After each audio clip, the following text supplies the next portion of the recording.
नमस्कार दोस्तों, हम सच न्यूज में आप सभी का स्वागत है। मैं अनिल अंचल लेकर हाजिर हूं सागवाड़ा शहर सहित आसपास की खास हलचल को। तो फिर चलिए खबरों के सिलसिले को आगे बढ़ाते हैं। जनजाति मंत्री बाबूलाल खराड़ी ने विमुक्त घुमंतु व अर्ध घुमंतु 395 परिवारों को आवासीय पट्टे वितरित किए। जी हां, आज गांधी जयंती के अवसर पर डूंगरपुर जिले के सागवाड़ा पंचायत समिति के सभागार में जिला स्तरीय पट्टा वितरण कार्यक्रम आयोजित किया गया, जिसमें करीब 395 परिवारों को आवासीय पट्टों का वितरण किया गया। कार्यक्रम में डूंगरपुर जिला कलेक्टर अंकित सिंह सहित पूर्व सांसद कनकमल गटारा, जिला प्रमुख सूर्या आहारी, विधायक शंकरलाल डेचा, पंचायत समिति सागवाड़ा के प्रधान ईश्वर सरपोटा, गलियाकोट पंचायत समिति के प्रधान जयप्रकाश पारगी सहित पूर्व मंत्री सुशील कटारा भी मौजूद रहे। आइए आपको दिखाते हैं कार्यक्रम की एक झलक। ब्यूरो रिपोर्ट अनिल अंचल, अहम सच न्यूज सागवाड़ा। आज हमारे प्रदेश के माननीय मुख्यमंत्री जी ने बजट में एक ऐसे तबके की घोषणा की थी जो सदियों से वंचित था, उपेक्षित था, घूमता रहता था, उस और किसी का ध्यान गया नहीं। घुमंतु जातियाँ हैं, उनको कहीं पर भी मकान नहीं बना सकते थे, स्थायी रूप से रह नहीं सकते थे। प्रदेश के मुख्यमंत्री ने कहा कि भाई इन लोगों के साथ में न्याय होना चाहिए, तो इन सब लोगों को पट्टा देने की घोषणा की। तो उसी के क्रम में आज सागवाड़ा में उन लोगों को बुला करके सम्मान पट्टा वितरण का कार्यक्रम है। ये भारतीय जनता पार्टी है जो इस प्रकार से वंचित लोगों की मदद करने का काम करता है। राष्ट्रपति जी का जो कार्यक्रम हो रहा है, राष्ट्रपति जी का जो कार्यक्रम का आयोजन हो रहा है मानगढ़, उसके बारे में देखिए, वो देश की राष्ट्रपति जी हैं, उनका सरकारी कार्यक्रम है। मानगढ़ में वो आई और 2-3 घंटे यहाँ रहेंगे, वापस। कौन सी तारीख को आ रहे हैं? 4 तारीख। 84 प्रोग्राम है राज्य सरकार का, और हमारे जो मंत्री महोदय हैं उन्होंने भी विशेषकर इसके बारे में कई वीसी करी, और जो हमारे ग्रामीण विकास और पंचायती राज का जो महकमा है उसको सेंसिटाइज भी करवाया कि किस प्रकार से एक ऐसा वंचित जो सेक्शन है सोसाइटी का, जिसको अभी तक हम लोग टच नहीं कर पाए और उनको हम लोग पट्टे नहीं दे पाए, उनको हमें आइडेंटिफाई करना है, उनको चिन्हित करना है और उनको उनका जो हक है जो कि उनको पट्टा दिलवाना है। इसी के तहत जिले के अंदर जो सर्वे हुआ, सर्वे के बाद ये तो नहीं कह सकते कि 100% कवर हुआ होगा, बट काफ़ी मेहनत करी सभी ब्लॉक्स ने, सभी विकास अधिकारियों ने, और हमारा प्रयास ये रहा कि हम लोग इसको 100% अचीव करें। बट फिर भी यदि आपको लगता है कि कोई इसमें रह गया है तो आप कृपया करके जो सीओ साहब हैं या हमारा जिला परिषद का जो ऑफिस है उसमें आप अवगत करा सकते हैं। हम लोग उनको भी शीघ्र ही पट्टा दिलाने का पूरा प्रयास करेंगे। और आज जो उपलब्धि रही है जिला परिषद की, जिसमें 395 का टारगेट था और उसको इन्होंने अचीव किया है, उसके लिए मैं बहुत बहुत बधाई देना चाहूँगा सीओ साहब और उनकी पूरी टीम को। इसके साथ ही आज स्वच्छता ही सेवा का जो पखवाड़ा चल रहा था उसका भी आज समापन हो रहा है। आप सभी ने शायद न्यूज़पेपर में भी देखा होगा कि किस प्रकार से पूरी इंडिया में, ना सिर्फ डूंगरपुर या ना सिर्फ राजस्थान में, बल्कि पूरी इंडिया में 17 सितंबर को ये पखवाड़ा शुरू हुआ था, जब हमारे माननीय प्रधानमंत्री महोदय का जन्मदिन होता है, और आज 2 अक्टूबर को इसको समापन के लिए लिया जा रहा है। इसके अंदर पूरे जिले में कहीं ना कहीं बहुत सारी एक्टिविटीज को आयोजन किया गया, चाहे वो सफाई को लेकर हो, चाहे वो घर घर कचरा संग्रहण हो, चाहे वो नालियों की सफाई हो, चाहे वो हमारे ऑफिस के कार्यालयों की सफाई हो। और इस बार आपने देखा होगा कि हमारे सभी जो अधिकारीगण हैं उन्होंने स्वयं भी इसमें भाग लिया, और ऊपरी तौर पर नहीं बल्कि छतों पर चढ़कर भी जो छत के ऊपर भी कचरा इकट्ठा हो जाता है उसको भी उन्होंने साफ किया। तो इसका भी कहीं ना कहीं जो मैसेज है वो अच्छा जाता है। आप लोगों से एक रिक्वेस्ट है, जैसा हम सभी समझते भी हैं कि जो कचरा प्रबंधन है वो केवल एक दिन का कार्य नहीं हो सकता या एक पखवाड़े का कार्य नहीं हो सकता। कचरा जो है हमारे घरों से रोज ही निकलता है और उसका प्रबंधन भी रोज ही होना होगा। तो ये चीज जब हमें समझ में आएगी तो कहीं ना कहीं हम लोग अपने आसपास, ना सिर्फ अपने घर को बल्कि आसपास के जो एरिया है, कॉलोनी है, उन सभी को हम लोग साफ और स्वच्छ रख पाएंगे। और मुझे पूरी उम्मीद है क्योंकि डूंगरपुर का नाम स्वच्छता में जब लिया जाता है राजस्थान के अंदर, तो डूंगरपुर शहर का जो नाम है वो काफी अच्छा और ऊपर सुनहरे अक्षरों में लिखा जाता है। उसी प्रकार से ग्रामीण क्षेत्र जो है डूंगरपुर का, उसे भी हमें बहुत अच्छा बनाना है, स्वच्छ बनाना है। और ये सिर्फ हमारे लिए नहीं है, हमारी आने वाली पीढ़ी के लिए भी है। तो जितनी जल्दी हम इस बात को समझ जाएंगे हमारे लिए अच्छा रहेगा। और आप लोगों के सहयोग से और प्रशासन का जो प्रयास रहता है उसके जो फाइनल आउटकम है, मुझे लगता है कि हम लोग एक स्वच्छ वातावरण जो है इस कायम कर पाएंगे। आज आपने बुलाया उसके लिए बहुत बहुत धन्यवाद। माताएं बहनों सभी को मेरा राम राम नमस्कार प्रणाम। देश आजाद होने के बाद हमें पहली बार किसी ने ये मौका दिया है। आज हमें यहाँ इनवाइट करके आज हमें बोलने का मौका दिया है। कई सरकारों ने विजन बनाए, मिशन बनाए, बट उसके कोर वैल्यूज के भूल गए थे। वो कोर वैल्यूज को आज मोदी जी की सरकार, भाजपा सरकार ने 70 साल के बाद हमें ये मौका दिया है। इस मौके के लिए हम आप सभी के आभारी हैं। धन्यवाद, आप सभी का आभार। मिल मिला करके इनका कन्वर्शन हो जाता है और उनकी जमीन को हथिया करके 10,000 की जमीन को 5 करोड़ की जमीन का मालिक बन के बैठ जाता है दूसरा। अब इस वेदना को अगर जनप्रतिनिधि समझेंगे, प्रशासन और सरकार नहीं समझेगी, तो फिर लोग नाराज ही रहेंगे। ये विषय आ रहा है, कई लोगों की बात हुई है, पढ़ाई लिखाई नहीं है, बाप दादा ने पढ़ाया नहीं और स्थिति खराब है, उस कानून को जानते नहीं। आज भी मेरे बाप दादा की जमीन है, इसलिए मैंने बैठा हूं, मेरे को कौन भगा सकता है। तो गरीब कल्याण करके गरीब को आगे लाने का काम, कभी किसी का ध्यान नहीं किया होगा।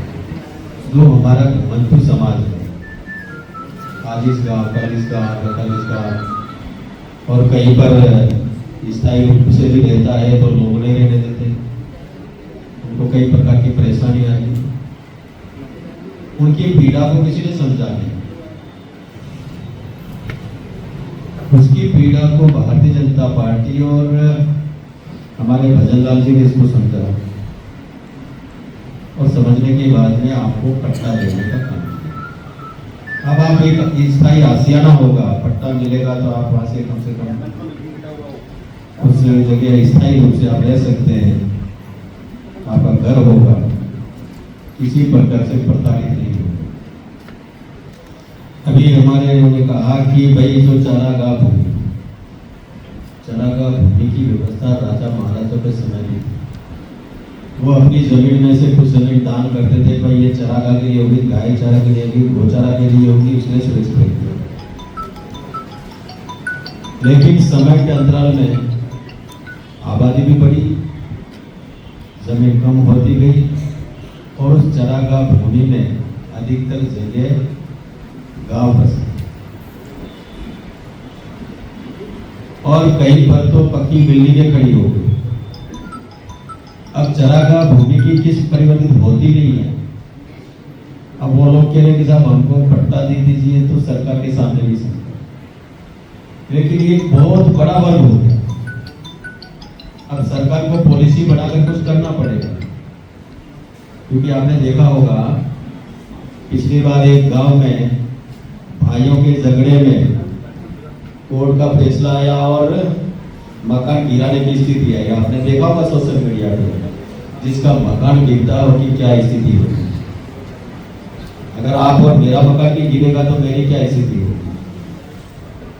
सरकार के सामने भी संकट है, आपके सामने भी संकट है। इसका कोई हल निकाला जा सकता है। भाई जमीन के बदले जमीन दे करके और उस जमीन को खाते की जा सकती है। सरकार उस पर भी विचार करेगी, क्योंकि बहुत बड़ा वर्ग हो गया, बहुत बड़ी समस्या भी हमारे सामने है। उसको कैसे ठीक कर सकते हैं उस पर भी हम लोग विचार कर रहे हैं। निश्चित रूप से हम आपकी संवेदनाओं को, आपकी पीड़ा को, आपकी तकलीफ को समझते हैं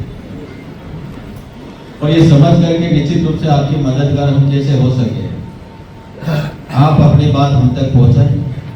हमारे कलेक्टर से है, हमारे सीओ हैं, हमारे नीचे वीडियो हैं, तहसीलदार हैं, जो जायज मांग है, वास्तव में समस्या है, वो आप पहुंचाने का काम करें, उसका निराकरण, उसका समाधान करने का लेकिन आप खुद समस्या ना बने। कई बार क्या होता है कि नहीं ये मुझे करना ही है, और नियमों में भी नहीं है, लेकिन जोर जबरदस्ती से भी नहीं मैं तो करूँगा, तो वो भी संभव नहीं है। राज चलेगा तो कानून का राज चलेगा, तभी आप सुरक्षित रह सकते हैं। बाकी एक ताकतवर व्यक्ति अपने भुजबल के आधार पर कमजोर व्यक्ति को दबाने का काम करे, वो संभव है। हर कमजोर तबके को आगे लाने का काम करेंगे, उसकी मदद करने का काम करेंगे, उसको दबाने के लिए। इसीलिए ये निर्णय किया। ये तबका इतना दबा हुआ था, इतना दबा हुआ था, एक नर्क की जिंदगी जीता था। उसकी पीड़ा को किसी ने समझा नहीं, उस वक्त ध्यान भी नहीं किया, देख करके निकल जाते थे। हमारा कालबेटिया समाज है और भी समाज है, वो गांव में कहीं अगर बैठ भी जाते तो लोग नहीं ले जाते थे। क्या स्थिति? ये मानवीय संवेदना है जो भारतीय जनता पार्टी में दिखती है, और वो हम करेंगे। देश के प्रधानमंत्री जी का सपना है कि देश में गरीबी मिट जाए। इसी के लिए तो आपने देखा होगा ना, पहले इंदिरा आवास आते थे तो हिंदू आते थे, और आते थे तो लोग शकल देख करके देते थे। एक गांव के गरीब आदमी को आजादी के इतने वर्षों के बाद में भी माथा ढकने के लिए छत नहीं, इस बात की आजादी, इस बात का लोकतंत्र। और वो भी इंदिरा आवास आता था तो आधा पैसा तो उसके लाभार्थी के पास पहुंचता, आधा पैसा दूसरे को जेब में चले जाता, और लाभार्थी भी बड़ा होशियार होता था। भैया 50 आएगा तो 25 आए तो चलो ठीक है, अपने भी या तो मोटरसाइकिल लाओ या फिर शादियां करो, ये होता था ना, होता था ना। मकान भी नहीं बनता था, पैसा भी चला जाता था। देश के प्रधानमंत्री जी ने एक एक पंचायत में 200, 300 प्रधानमंत्री आवास भेजने का काम किया। और अभी तीसरी बार देश के प्रधानमंत्री मोदी जी ने प्रधानमंत्री की शपथ ली, और शपथ लेने के बाद में अगर पहली फाइल पे उन्होंने दस्तखत किए, वो प्रधानमंत्री आवास की फाइल थी, उस पर दस्तखत। बच्चे तो हम पैदा करें, मकान का प्रबंध देश के प्रधानमंत्री करें। ये अच्छा है कि खराब है? खराब है क्या? अच्छा है, बोली दिनों खराब है तो प्रधानमंत्री जो कह दे मैं बंद कर दूं, ये ठीक नहीं है, लोग चाहते या कह देना। अच्छा हो तो अच्छा कहो, अच्छा है ना? नहीं बोले तो कह देंगे बंद करने के लिए, ठीक है? और उन्होंने प्रधानमंत्री आवास देकर के ये भी लिखा, पहले तो पैसा लोगों के जेब में जाता था, सारा का सारा पैसा आपके खाते में डालने का काम किया। भाइयों बहनों, आपके खाते में। एक देश का प्रधानमंत्री बोलता था ना,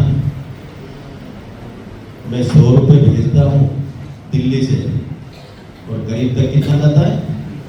मात्र 15 रुपये। 85 पैसे कौन खाता है?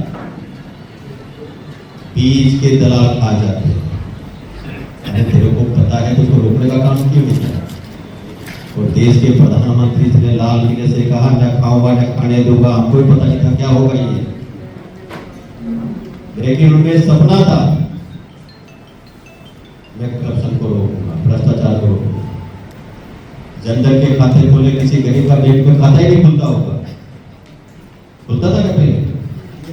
और कोई अपनी मर्जी से खाता खोलने के लिए चला भी जाता तो बैंकर हमको पहचानने से मना कर देता।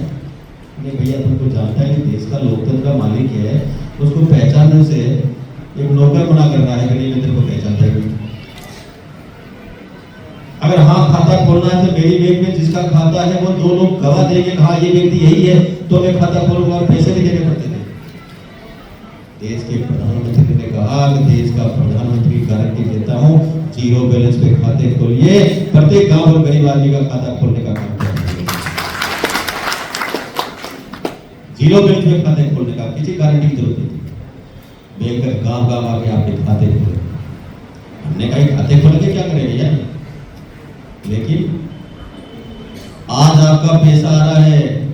अगर आपके परिवार के किसी सदस्य की पेंशन भी आ रही है तो जनधन के खाते में जाता है। अगर किसी परिवार के सदस्य नरेगा की मंजूरी भी करता है तो वो पैसा भी उस जनधन के खाते में आता है। प्रधानमंत्री आवास का पैसा आता है वह भी उसी खाते में जाता रहेगा। ये जितने भी बीच में टाका मारने वाले लोग थे उनको निकाल करके बाहर करने का काम किया देश के प्रधानमंत्री ने। दिल्ली से 1 रुपया आएगा तो 1 रुपया भी आपके खाते में आएगा, लेकिन यहाँ पर भी करप्शन है। को पता है ये लिखने वाले भी पैसे निकालते देते हैं, पर्ची लिखने वाले भी बैठा रहता है, वो भी टाका मारता है। अब इन चीजों को आप नहीं रोकोगे तो फिर क्या करेंगे? खाना पड़ा है लेकिन खाना तो खिलाने वाला भी चाहिए, तो इतने प्रबंध तो नहीं हो सकता, तो करना पड़ेगा। आपका मोबाइल है तो मोबाइल में आपका मैसेज आ जाएगा, भैया इतना पैसा आपका विड्रॉल हुआ, इतना पैसा निकला। एक व्यवस्था प्रधानमंत्री ने वो व्यवस्था क्या? पहले इंदिरावास बनते थे ना तो यहाँ खड्डा खोलते वहां खड्डा खोलते पता नहीं लगता। अब उन्होंने कहा जहाँ खड्डा खोदो वहां पर जियो टैगिंग कराओ, वो दिल्ली तक जाएगा। और खड्डा खोदा है और खड्डे को वापस समतल किया है, तब अगर दाएं बाएं के फोटो खींचोगे तो वो नहीं जाएगा वहां पर। उसी केंद्र पर उसी एंगल पर रह करके फोटो खींचोगे तभी जाएगा, तभी पैसा आपके खाते में आएगा। तो मकान भी बनाने का काम क्या, पैसा जुड़ा जाएगा। ये सारा का सारा काम करके आपको मदद करने का। देश के प्रधानमंत्री देश से गरीबी मिटा करके देश को ताकतवर बना करके दुनिया का सबसे ताकतवर देश बनाने का सपना है।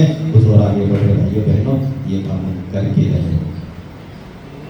अब केंद्र में भी सरकार है, यहाँ पे भी सरकार है, डबल इंजन की सरकार। अब आप काम की गति को अभी तो हमने शुरुआत की। ये हमारा पहला बजट था, आपने देखा होगा बजट कैसा। पहले तो सरकारें अंतिम बजट ऐसा बजट पेश करती थी, क्योंकि अंतिम बजट पेश करेंगे 5 साल तो पूरे कर लिए।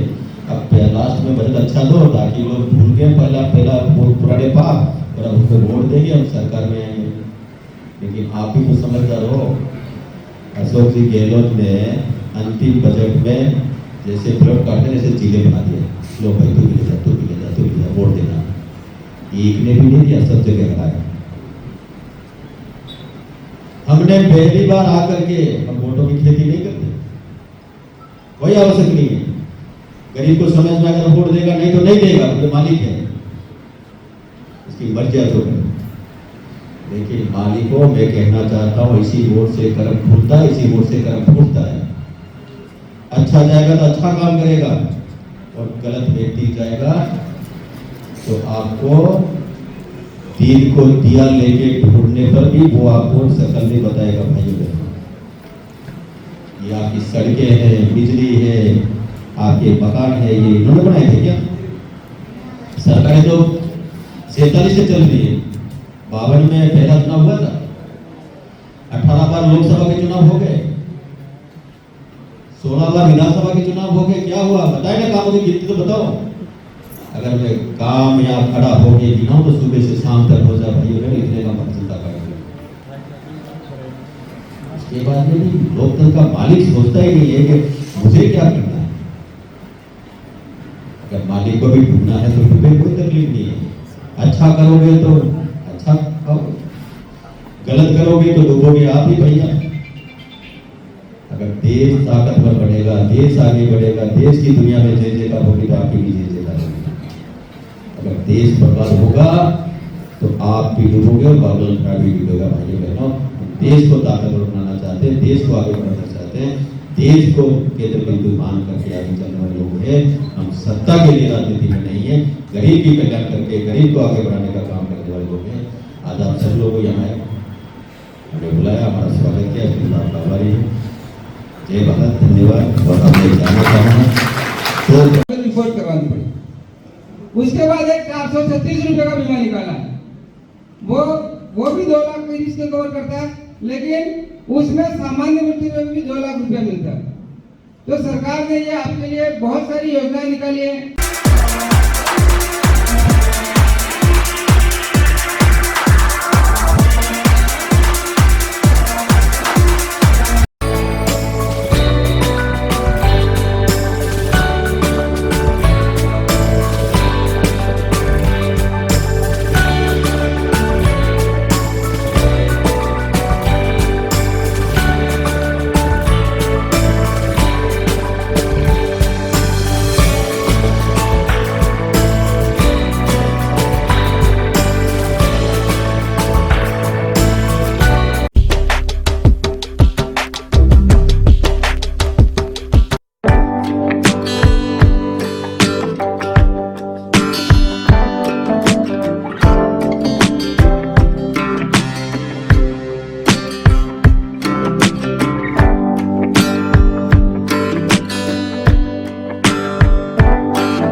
so special to see those pieces up close. Sometimes I get to wear them, which is extra special, but there's so much craftsmanship and thought that gets put into these pieces, so I feel incredibly lucky.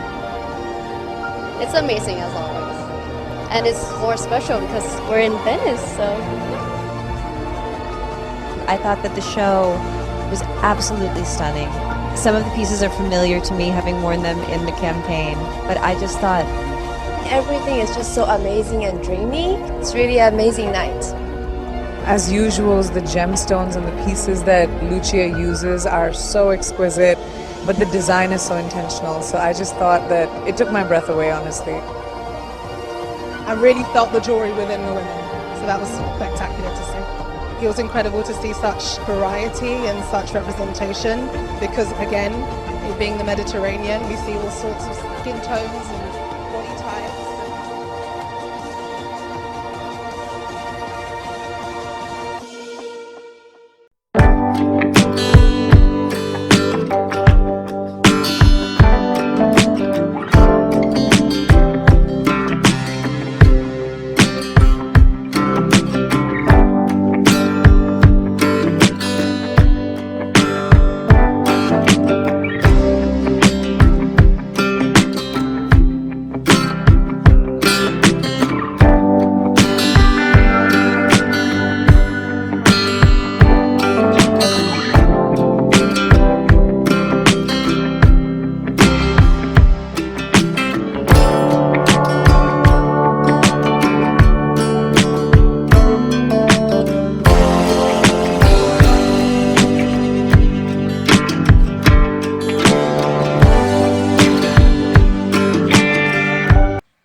मुझे दीजिए इजाजत, हम फिर मिलेंगे ऐसी खास और अहम खबरों के साथ। तब तक के लिए जय हिंद, जय भारत।